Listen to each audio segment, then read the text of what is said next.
오늘 찬양의 가사처럼 우리네 삶의 자리를 돌아보면은 참 우리 힘으로 감당하기 버거운 힘들고 어려운 일들이 너무나 많이 있습니다. 겉으로는 다들 평온해 보이고 또 별일 없는 것처럼 그렇게 느껴져도 양파 껍질을 하나하나 벗기고 들어가 보면은 남모를 아픔과 고통들을 끌어안고 살아가는 걸 보게 됩니다. 이틀 전입니다. 울산 남구 지역의 한 주택에서 뉴스에 나오더라고요. 40대 여인이 남편과 이혼하고 10대 두 아이와 함께 극단적인 선택을 했다라는 참 안타까운 소식. 오죽했으면은 한참 자라나는 10대 두 아들과 함께 어미가 그렇게 극단적인 선택을 했을까? 어디 그 가정뿐이겠습니까? 오늘 이 자리에 앉아있는 우리 가족들 안에도 때로는 자녀의 일로 혹은 직장의 일로 사업의 일로 혹은 인간관계의 일 등 크레파스처럼 다양한 모습과 모양의 그 역경들이 상황과 처지는 다르지만 모두 다 양파 껍질을 벗기고 들어가다 보면은 남모르는 그런 아픔과 역경들이 있다라고 하는 것이죠. 우리는 고통이 없는 평안한 삶을 하나님께 늘 구하며 살아가지만 우리 인생은 끊임없는 커다란 고통과 역경의 쓰나미가 몰려오는 게 현실입니다. 누구도 그것들을 거부할 수 없고 또 막을 수도 없는 것이죠. 그러나 여러분, 너무 낙심하거나 너무 절망하거나 좌절하지 마시기 바랍니다. 적어도 예수 믿는 우리들은 다릅니다. 하나님과 함께하는 우리 인생은 다른 줄 믿으시기를 바랍니다. 특별히 하나님과 함께하는 우리 믿음의 성도들에게는 그와 같은 인생의 역경과 고난과 아픔과도 능히 맞서서 이겨낼 수 있는 힘이 있고 저력이 있고 능력이 있습니다. 시편 18편은 표지에 나와 있는 대로 다윗이 10여 년 이상 걸쳐서 그 사울 왕의 극심한 핍박을 견디고 견뎌내서 마침내 하나님의 은혜로 승리를 하죠.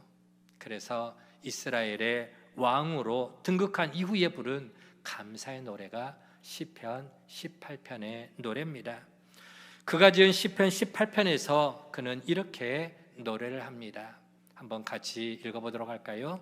시편 18편 1절에서 3절 말씀입니다. 함께 읽습니다. 시작.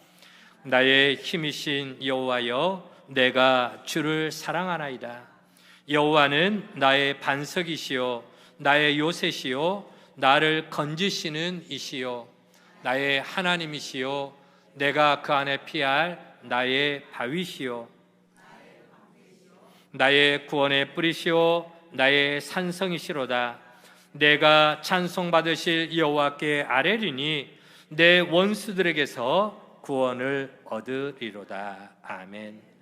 여러분, 이것이 바로 우리 인생의 승부를 가르는 분수령입니다. 이것이 바로 우리에게 신앙의 승리를 가져다주는 원동력이 되는 줄 믿으시길 바랍니다. 누가 우리의 힘이 된다고요? 누가 우리의 도움이 된다고요? 누가 우리에게 승리를 가져다 준다고요? 하나님이 나의 편이 되어 주시고 하나님이 우리를 위해 주시고 하나님이 우리의 도움과 우리의 방패와 우리의 산성과 우리의 피할 바위가 되실 줄 믿으시기를 바랍니다.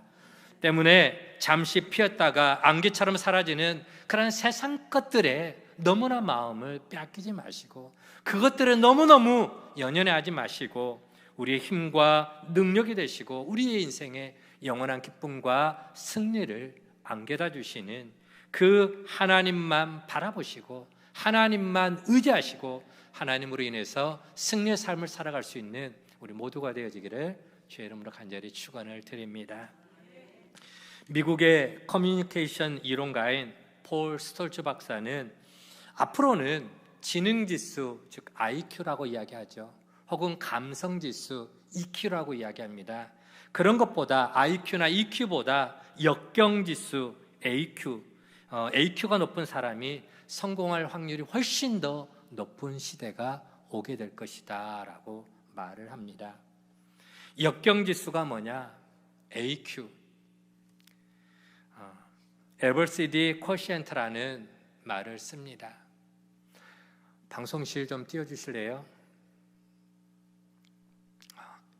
Adversity Quotient 같이 한번 읽어봅니다. 수많은 역경에도 굴복하고 냉철한 현실인식과 합리적인 판단을 바탕으로 끝까지 도전하여 목표를 성취하는 능력. 인생의 수많은 역경에도 불구하고 거기에 굴복하지 않고 포기하지 않고 냉철한 현실인식과 합리적인 판단을 바탕으로 끝까지 도전하는, 끝까지 버텨내는, 그러면서 마침내 목표를 이뤄내는 능력, 그게 바로 역경지수다라고 하는 겁니다. 여기서 폴 스토즈 박사는 자신의 저서 장애물을 기회로 전환시켜라 라고 하는 그 책에서 사람들이 그 역경에 어려움에 대처하는 그 스타일을 우리 등반가들 있잖아요. 등반에 비유해서 세 가지 타입으로 분류를 합니다. 첫 번째로는 힘든 문제나 역경이 다가오면은 지레 겁부터 먹고 도망가거나 포기해버리는 사람, 그런 사람을 퀴터라고 이야기합니다. 즉 겁쟁이, 쉽게 체념해버리는 사람. 두 번째로는 역경 앞에서 뚜렷한 어떤 대안을 마련하지 못하고 그저 이 정도면 괜찮지, 현상 유지 정도로 적당하게 완주하는 사람, 그런 사람이 공동체 안에 보면 60-70% 정도 된다고 합니다. 이런 사람을 캠퍼, 야영자라고 말을 하죠. 세 번째로는 어떤 인생의 역경, 시련이 다가올 때 자기가 가지고 있는 모든 에너지를 다 짜냅니다. 지혜와 능력, 그것들을 다 동원해서 기어코 목표한 것을 이뤄내고야 마는 사람, 그런 사람을 클라이머, 등반가다 이야기를 하죠. 여러분, 오늘 여러분들은 인생의 역경 앞에서 어떤 태도를 가지고 대합니까? 도망자입니까? 아니면 그저 적당하게 현상 유지하려고 하는 야영자, 캠퍼입니까? 아니면은 그 인생의 역경을 능히 이겨내고 극복하고 정복하고야 마는 그러한 등반가, 클라이머입니까? 역경을 이겨내는 힘, 바로 이 역경지수 AQ가 높을수록 인생에서 성공할 확률이 훨씬 더 높다라고 말씀드립니다. 일본의 세계적인 기업인 마쓰시다 전기, 우리나라로 치면은 한전 같은 그런 회사입니다. 그런 마쓰시다 전기의 창립자이자 전자제품으로 유명한 파나소닉의 초대 사장 마쓰시다 고네스케라고 하는 인물이 있습니다. 이분은 흔히 경영의 신으로 잘 알려져 있죠. 마쓰시다 고네스케, 경영의 신으로 알려져 있습니다. 어떻게 그가 경영의 신으로 그리고 성공적인 사업가가 될 수가 있었는가? 뜻밖에도 그는 남들이 가질 수 없었던 세 가지의 역경의 열매를 그가 맺은 그러한 결과다라고 이야기를 합니다. 남들이 가지지 못했던 세 가지 역경의 결과. 첫 번째로는 가난의 역경이 있었습니다. 그는 집안이 몰락해서 어렸을 때부터 어린 나이에 신문팔이와 구두 닦기를 전전했습니다. 그러면서 가장 밑바닥 그 낮은 곳에서 일을 하면서 세상을 살아가는 경험을 하게 됩니다. 두 번째로는 허약함, 건강의 역경입니다. 태어날 때부터 그는 몸이 너무너무 허약했습니다. 그래서 그는 남보다 더 열심히 운동을 했고 늙어서도 건강을 유지하는 비결을 그가 그렇게 유지해 나가죠. 그래서 그의 나이 94세까지 장수하시다가 돌아가셨다. 허약함의 역경. 그런데 그것을 오히려 자기의 건강을 지키는 오히려 기회로 삼았다라고 하는 것입니다. 마지막 세 번째로는 무지의 역경입니다. 한마디로 가방끈이 짧았다. 아까 처음에 말씀드린 것처럼 집안이 쫄딱 몰락했습니다. 망했습니다. 그래서 그의 최종 학벌은 초등학교 4학년. 초등학교 4학년 중퇴가 학력의 전부였습니다. 그래서 그는 누구를 만나든지 그를 스승으로 모십니다. 배우려고 하는 자세가 있었던 것이죠. 그래서 배우는 일에 게을리하지 않았습니다. 가난의 역경, 허약함의 역경, 무지의 역경, 이 세 가지 역경의 결과로 그는 경영의 신의 자리에 오를 수가 있었다. 결과 570개의 기업과 13만 명의 종업원을 거느리는 대기업의 총수가 됩니다. 그는 삶에서 만나는 온갖 역경들을 그의 인생의 불평의 조건으로 받아들인 것이 아니죠. 도리어 감사의 조건으로, 기회의 조건으로 받아들였습니다. 역경 앞에 비겁하게 도망하거나 혹은 캠퍼, 즉 현실에 안주하지 않았습니다. 도리어 당당하게 맞서고 이겨냈습니다. 도전했습니다. 결국 경영의 신이라 불리는 이 마쓰시다 고노스케는 바로 역경 극복의 신. 그 역경을 극복해 나가니까 경영의 신의 자리까지 올라가게 되더라라고 하는 것이죠. 이제 말씀으로 들어가 봅니다. 오늘 우리가 함께 읽은 이 성경 본문을 보면은 당당하게 인생의 역경을 헤쳐나가는 한 인물을 우리는 발견할 수가 있습니다.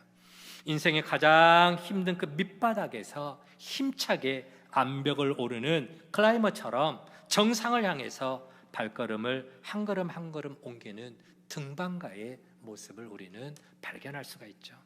그가 누굽니까? 그가 바로 사도 바울입니다. 그는 오늘 본문 이 말씀을 하는 그 상황이 어떤 상황에 그가 지금 처해 있었는가? 오늘 본문 8절과 9절 상반절의 말씀을 같이 천천히 읽어보도록 하겠습니다. 함께 읽습니다. 시작. 형제들아, 우리가 아시아에서 당한 환난을 너희가 모르기를 원하지 아니하노니 힘에 겹도록 심한 고난을 당하여 살 소망까지 끊어지고 우리는 우리 자신이 사형 선고를 받은 줄 알았으니. 사도 바울은 지금 복음을 전하다가 극심한 환난에 직면을 했습니다. 그 힘든 상황은 자기 힘으로는 도무지 감당하고 버텨내기 힘들 만큼 큰 고난이었죠. 큰 산이었습니다. 결과 그는 살아갈 소망조차 끊어졌다라고 고백을 합니다. 힘에 겹도록 심한 고난을 당하여 살 소망까지 끊어지고 한마디로 사형 선고를 받은 줄 알았습니다.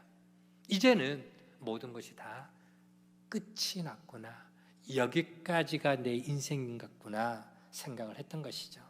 여러분, 이보다 더 큰 절망의 상황이 있을까요? 아무리 우리의 삶이 힘들어도 이제는 정말 죽겠구나, 그런 상황에 직면해 보신 적이 있습니까? 지금 바울은 바로 그렇게 목숨이 위태위태한 역경의 상황에 처해 있는 것입니다. 고린도후서 11장 23절 말씀 보면은 그의 삶을 그가 되짚어보고 또 어떤 인생을 살아왔는가를 간증하는 걸 보게 됩니다. 그는 옥에 갇히기도 참 많이도 갇혔습니다. 감옥에 많이 갇혔다라는 것이죠. 뿐만 아니라 매도 수없이 맞고 돌에 맞아 죽을 뻔도 참 많았습니다. 그가 타고 가던 배가 3번이나 바다 한가운데서 풍랑을 맞아서 파선을 당하고 강도의 위협과 강의 위협 등 수많은 고난을 당하게 됩니다. 여러분, 우리들이 인생을 살아가면서 이렇게 바울처럼 많은 역경을 만나는 게 결코 쉽지만은 않을 것입니다. 물론 사도 바울이 지금 그렇게 당한 역경은 어떤 자기가 하나님 앞에 죄를 많이 저질러서 혹은 실수를 많이 저질러서 겪게 되는 그런 인생, 자기의 잘못으로 인한 그러한 역경은 결코 아닙니다. 오직 예수 그리스도의 피 묻은 복음 때문에. 뭐 때문에요? 예수님의 피 묻은 복음 때문에. 그 복음을 전하기 위해서 그가 스스로 선택한 고난입니다. 그럼에도 그는 지금 생과 사를 오가는 인생의 갈림길에서 흔들리고 있는 것이죠. 그의 고백에 알 수 있는 것처럼 힘에 겹도록 심한 고난을 당하여 살 소망까지 끊어지고 우리 자신이 사형 선고를 받은 줄 알았나니. 생과 사를 오가는 그 인생의 갈림길에서 사도 바울의 마음이, 중심이 굉장히 흔들리고 있는 모습을 우리는 느낄 수가 있습니다. 여러분, 왜 하나님은 그토록 최선을 다해서 예수 그리스도의 피 묻은 복음을 전하는, 생명 다해서 사명 감당해 나가고 있는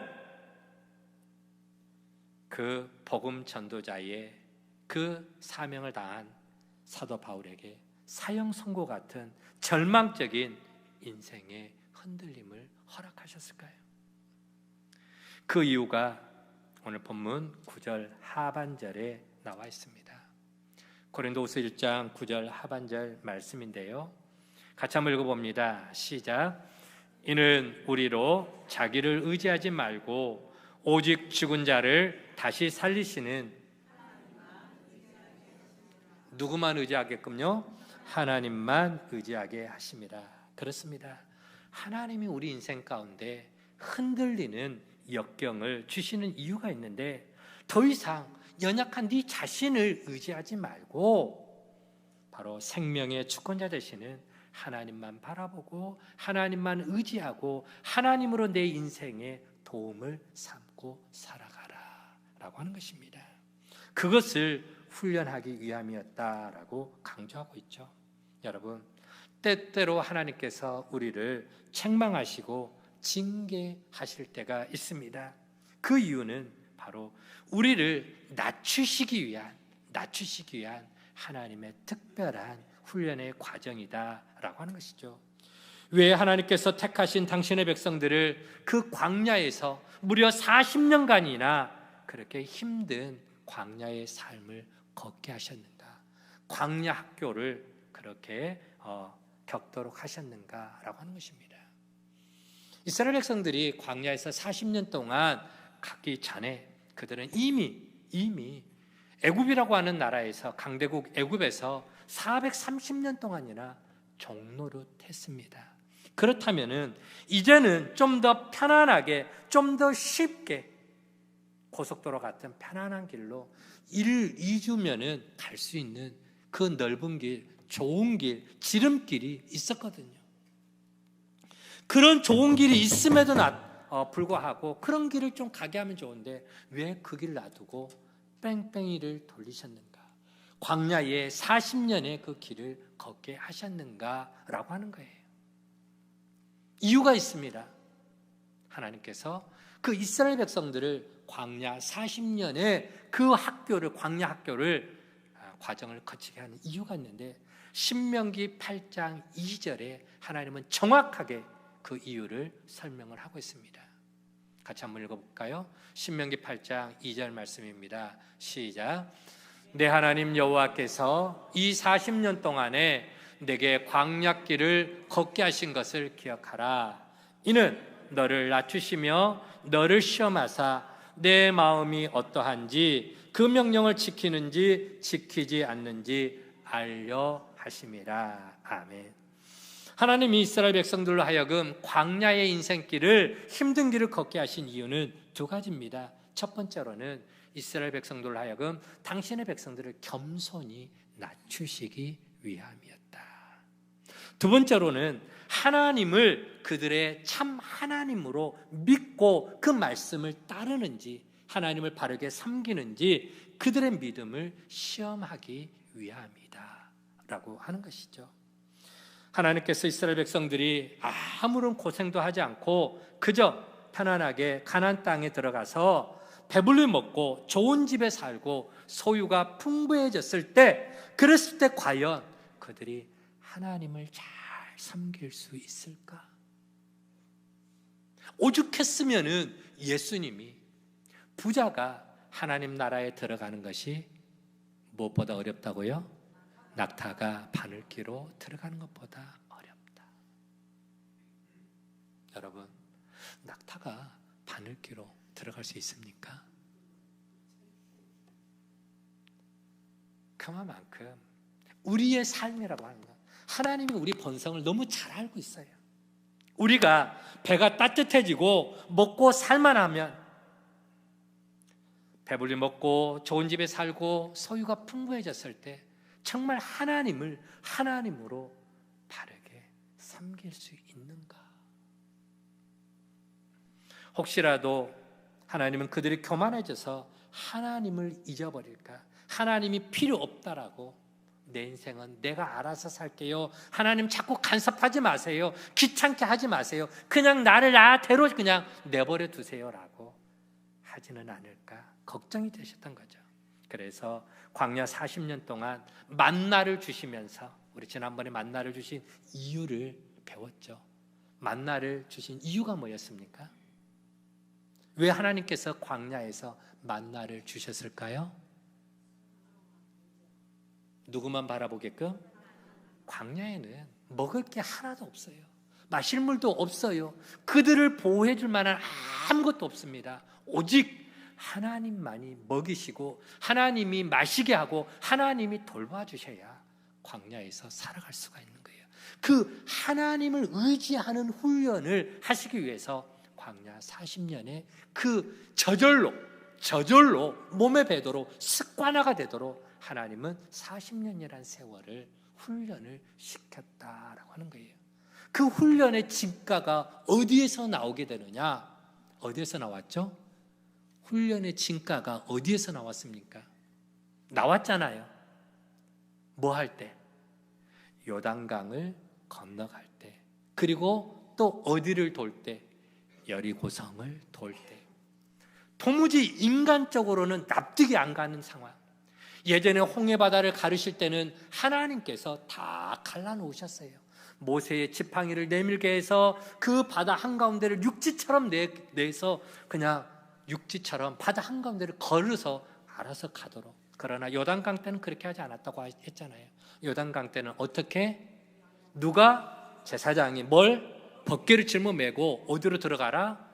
요단강. 그 물이, 큰 물살이 지금 막 쏟아지고 있는, 흐르고 있는 그 한가운데로 하나님의 법궤를 짊어매고 들어가라. 죽을 수도 있는 상황인데도 들어가라라고 하는 거예요. 순종을 요구하셨습니다. 순종을 요구해서 아무 불평도 아무 불만도 하지 않고, 하나님 예전에는 홍해바다를 알아서 갈라주셨는데 왜 이번에는 그렇게 갈라주지 않나요? 라고 누구 한 사람도 묻는 사람이 없었더라. 여리고 성들을 돌 때도 마찬가지입니다.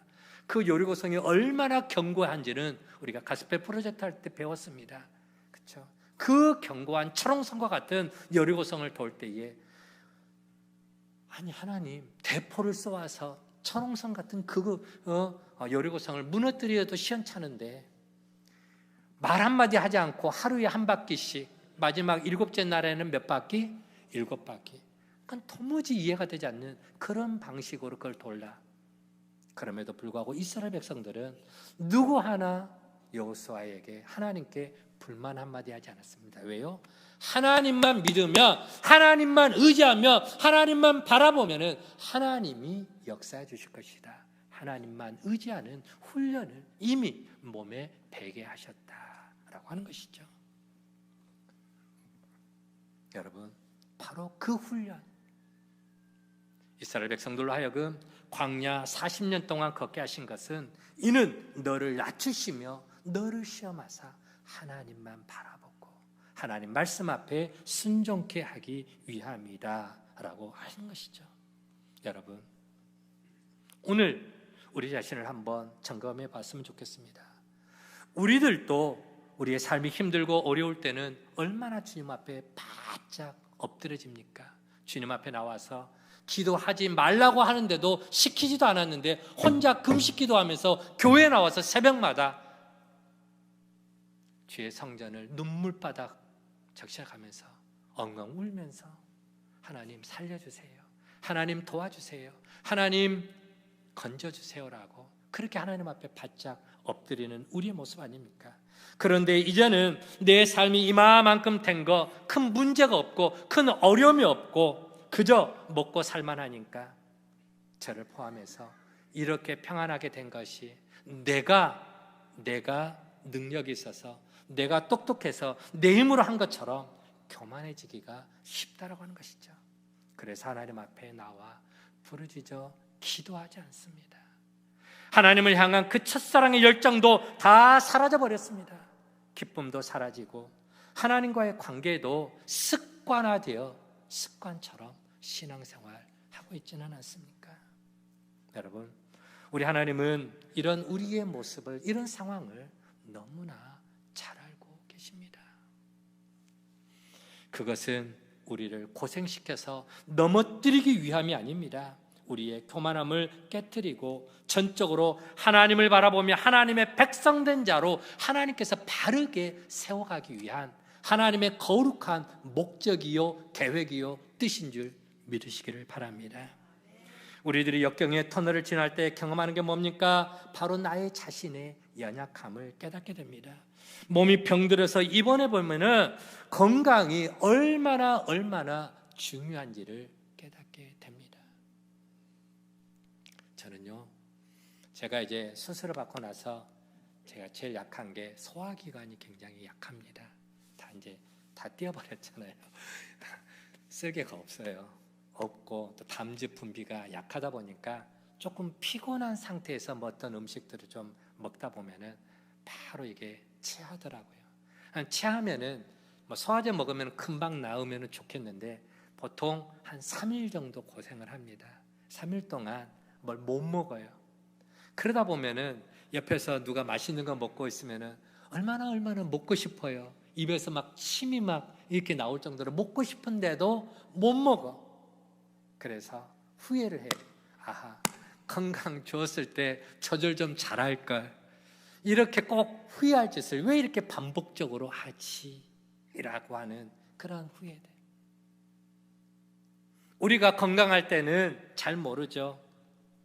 내 사지가 저절로 움직이는 것처럼 보이지만 막상 병상에 누워서 기부스 차고 그리고 또 움직이지 못하는 그런 상황이 되면은 우리가 걸어서 화장실을 가고 걸어서 이렇게 박해를 외출할 수 있다는 게 얼마나 큰 은혜고 축복이고 감사할 내용인지 여러분 겪어봐서 다 아시지 않습니까? 그렇죠? 그렇습니다. 내 인생의 흔들림의 순간은 바로 나의 자만심을 깨트리고 하나님만을 바라보도록 하는 훈련의 과정인 줄 믿으시기를 바랍니다. 그 흔들림의 과정을 통해서 주의 능력을 의지하기 위한 특별한 시간이죠. 바로 그 흔들림의 시간은 저주나 심판이 아니라 하나님의 능력으로 우리를 바르게 세워가고 부족함을 채워가기 위한 하나님의 축복의 시간인 줄 믿으시기를 바랍니다. 그래서 고난은 변장된 바로 하나님의 축복이다라는 말을 씁니다. 주인이 애지중지 키우던 낙타 한 마리가 있었습니다. 요즘 낙타 이야기가 자주 나오네요. 그렇죠? 지난번에도 낙타 이야기 나오고 오늘 또 낙타가 바늘 길어. 또 오늘 또 세 번째로 또 낙타 이야기를 하는데요. 주인이 정말 아끼고 애지중지 키우는 낙타가 한 마리가 있었는데 어느 날 실수로 그 낙타가 그만 깊은 웅덩이에 빠져버리고 말았습니다. 주인은 안타까운 마음에 온 동네 사람들을 다 불러서 그 빠진 낙타를 건져내 보려고 몸부림을 치지만 아무리 애써보지만 헛수고였습니다. 그때 마을에 있는 지혜로운 스승에게 찾아가서 그 깊은 웅덩이에 빠진 그 낙타를 구해낼 수 있는 방법이 없냐고, 비결이 없냐고 지혜자의 도움을 구했습니다. 그때 그 지혜자는 사람들에게 그 비결, 낙타를 구덩이에서 건져낼 수 있는 비결을 알려주죠. 그래서 사람들은 지혜자의 말에 고개를 끄덕이며 저마다 자기 집에 가서 삽을 한 자루씩 들고 옵니다. 삽을 한 자루씩 들고 와서 낙타가 빠져있는 그 구덩이 주변에서 열심히 땅을 팝니다. 땅을 파고 그 삽으로 그 구덩이에다가 흙을 던져내기 시작합니다. 던지기 시작하는 거예요. 그 모습을 지켜보고 있던 낙타의 주인이 깜짝 놀랍니다. 아니, 낙타를 구덩이에서 건져내달라고 했는데 왜 우리 낙타를, 내 사랑하는 애지중지하는 낙타를 저 흙으로 묻어버리려고 작정을 했냐고 하면서 주인이 막 발을 더 동동동 거리는 거예요. 그럼에도 불구하고 사람들은 아무 말도 하지 않고 계속해서 낙타가 있는 그 구덩이로 흙을 계속해서 던집니다. 던지면서 어느 정도 그 흙이 구덩이에 거의 다 채워갈 때에 놀라운 일이 벌어집니다. 어떻게 됐을까요? 낙타가 흙이 자기에게 떨어질 때마다 푸르륵 푸르륵 하면서 그 흙을 몸으로 받아내면서, 그러면서 흙을 밟고 또 밟고 또 밟고 하면서 구덩이에서 빠져나오게 되더라라고 하는 것이죠. 여러분, 우리 인생길도 낙타처럼 웅덩이에 빠질 때가 있습니다. 내 힘으로, 내 능력으로 아무리 몸부림을 쳐도 헤어나오지 못하는 인생의 웅덩이에 빠질 때가 있죠. 그때는 내 힘을 좀 빼야 됩니다. 고래 심줄 같은 내 고집을 좀 내려놔야 됩니다. 그리고 내 방법을 내려놓고 은혜의 흙덩이를 받아야 될 줄로 믿습니다. 받아들일 걸 좀 받아들여야 돼요. 때로는 남들이 하는 권면도 좀 받을 수 있어야 되고, 남들이 하는 좀 책망도 받을 수 있어야 되고, 남들이 하는 말도 좀 받을 수 있는 넉넉한 마음도 가져야 되죠. 잠깐은 죽는 것 같고 견디기 힘든 아픔의 시간일 수 있지만, 그런 시간이, 그런 과정이 지나고 나면은 우리는 그것들을 밟고 정상으로 올라서게 된다라고 하는 것이죠. 깊은 웅덩이에서 우리를 건져주실 분은 바로 주님인 줄 믿으시기를 바랍니다. 오늘 본문 10절 말씀을 보십시오. 1장 10절 말씀에 그가 누굽니까? 예수 그리스도가, 우리 주님이 이같이 큰 사망에서 우리를 건지셨고 또 건지실 것이며 이후에도 건지시기를 그에게 바라노라. 우리 하나님은, 우리 주님은 죄와 사망의 웅덩이에서 허우적거리는 우리를 구원하시기 위해서 하나밖에 없는 독생자 예수 그리스도를 보내주셨습니다. 예수님의 그 십자가의 죽음은 철저한 저주와 같았고 실패한 것처럼 보였죠.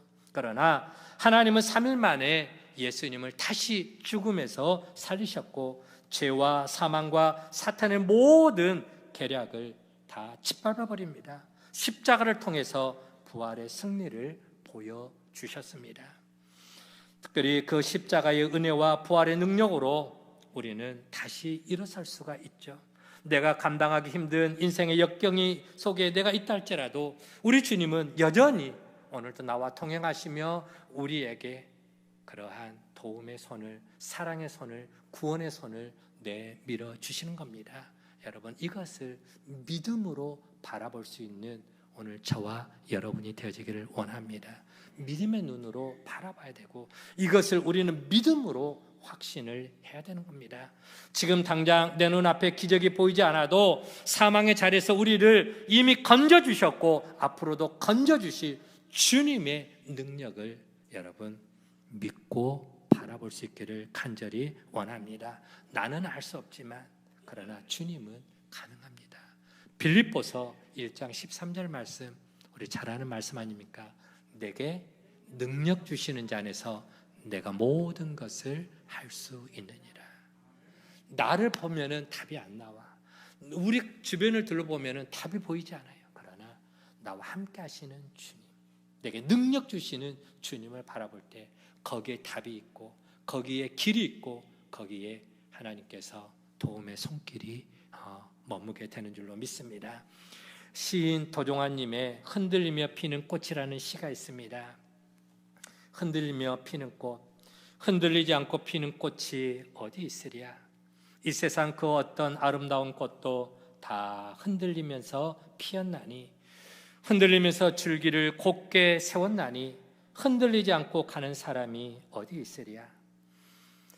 젖지 않고 피는 꽃이 어디 있으랴. 이 세상 그 어떤 빛나는 꽃들도 다 젖으며 피었나니, 바람과 비에 젖으며 꽃잎 따뜻하게 피었나니 젖지 않고 가는 삶이 어디 있으랴. 여러분, 그렇습니다. 흔들리지 않고 피는 꽃이 어디 있고 또 젖지 않고 피는 꽃이 어디 있겠습니까? 세상의 모든 아름다운 것들은 모진 비바람을 이겨낸 결과 아닙니까? 한 송이 국화꽃을 피우기 위하여. 그렇죠. 그 국화꽃 한 송이를 피우기 위해서도 밤새도록 그렇게 새가 우러대는 것처럼 흔들리지 않고 피는 꽃이 어디 있으랴. 하물며 하나님의 형상으로 지음받고 하나님의 자녀로 선택받고 부름받은 우리 인생, 어찌 흔들리지 않고 갈 수 있겠습니까? 지금 인생 가운데 여러분 어떤 흔들림이 있습니까? 오늘 본문에 나와 있는 바울은 살 소망까지 끊어진 사형 선고를 받은 그와 같은 상황, 그럼에도 불구하고 그는 하나님을 의지했습니다. 하나님을 바라봅니다. 반드시 죽은 자를 살리시는 주의 능력을 신뢰하고 믿었습니다. 하나님은 다시 주님을 의지하고 일어서는 법을 가르치시기 위해서 때로 우리를 넘어뜨릴 수도 있습니다. 그 넘어짐의 순간에, 그리고 그 흔들리는 순간마다 죽을 힘을 다해 다시 일어서시기를 바랍니다. 흔들림 속에서 인생의 꽃은 더 아름답게 피어납니다. 그 흔들림이 오히려 주님의 향기를 더욱더 진하게 드러내고 주의 영광을 선포하게 될 줄로 믿습니다. 이게 바로 흔들리며 피어나게 하시는 하나님의 훈련의 방법입니다. 여러분, 내 인생의 흔들림 속에서, 떨림 속에서 누구나들 다 이렇게 고백을 합니다. 나 힘들다. 내 힘들다. 그렇게 고백하고 그렇게 말하는 순간 주님이 우리에게 다가오셔서 이렇게 말씀하시죠. 한번 따라 봅시다. 내 힘들다. 거꾸로 하면 어떻게 된다고요? 다들 힘내라. 내 힘들대. 그렇게 말할 때 한주야, 아무개야, 세종한 교인들아, 다들 힘 좀 내라. 여러분, 힘내시기 바랍니다. 주님이 함께 하실 것입니다. 주의 도우심이 함께 하실 것입니다. 인생이 흔들리는 그 상황 속에서도 우리를 낮추시기 위하여, 그리고 하나님만을 바라보게 하신 하나님의 훈련의 방법임을 믿고, 흔들리는 인생 가운데서도 주님 손 꼭 부여잡고 주님과 함께 믿음으로 다시 한번 일어설 수 있기를 주의 이름으로 간절히 축원을 드립니다. 바로 그 길 끝에 기쁨이 있고 열매가 있고 감사가 있고 승리가 있는 줄 믿으시기를 바랍니다. 오늘 우리 함께 아까 우리 임마누엘 중창단이 불렀던 찬양 있죠. 주님 손잡고 일어서세요. 오늘 사실 제가 같이 부르려고 준비를 했는데 우리 임마누엘 중창단이 다 준비를 했더라고요.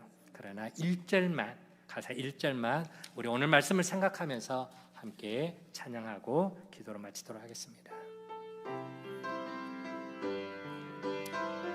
왜 나만 겪는 고난이냐고, 왜 나만 겪는 고난이냐고, 불평하지 마세요. 고난의 뒤편에 있는 주님이 주실 축복 미리 보면서 감사하세요. 너무 견디기 너무 견디기 힘든 지금 이 순간에도 주님이 일하고 계시잖아요. 남들은 지쳐 앉아있을지라도 당신만은 일어서세요. 힘을 내세요. 힘을 내세요. 힘을 내세요. 주님이 손잡고 계시잖아요. 주님이 나와 함께함을 믿는다면 어떤 역경도 이길 수 있잖아요. 힘을 내세요. 힘을 내세요. 힘을 내세요. 주님이 손잡고 계시잖아요. 주님이 나와 함께함을 믿는다면 어떤 역경도 이길 수 있잖아요. 아들아, 딸아, 힘들지? 흔들리는 인생 가운데서도 지치고 쓰러지고 낙심한 그 인생의 역경 가운데서도 도무지 앞이 보이지 아니하고 도무지 길이 보이지 않고 그저 눈에서 흐르는 눈물만이 내 앞을 가리게 될 때에, 그때 우리 주님 내 곁에 조용히 다가오시면서 내 처진 어깨를 두들겨 주시고 울적거리는 내 가슴을 어루만져 주시면서 아무개야 힘내라, 아무개야 다시 한번 일어서라, 다시 한번 힘을 내라고 주님 우리를 붙들어 주시고 우리와 함께하여 주신 줄로 믿습니다. 사랑하는 우리 믿음의 가족들, 오늘 또 흔들리며 피어나는 그 꽃과 같이 저들의 인생 가운데 주님 함께하여 주셔서 인생의 모진 비바람 속에서도 그 모진 또 폭풍 가운데서도 끝까지 주님 바라보고 주님 의지하고 주님 손 붙잡고 힘을 내어서 앞으로 나아갈 그 인생의 장애들을 넉넉히 이겨내고 그리고 마침내 주님과 함께 승리하는 우리 모든 믿음의 장부들, 우리 가족들 되어지도록 함께하여 주옵소서. 감사를 드리옵고 예수님의 이름으로 기도하옵나이다. 아멘.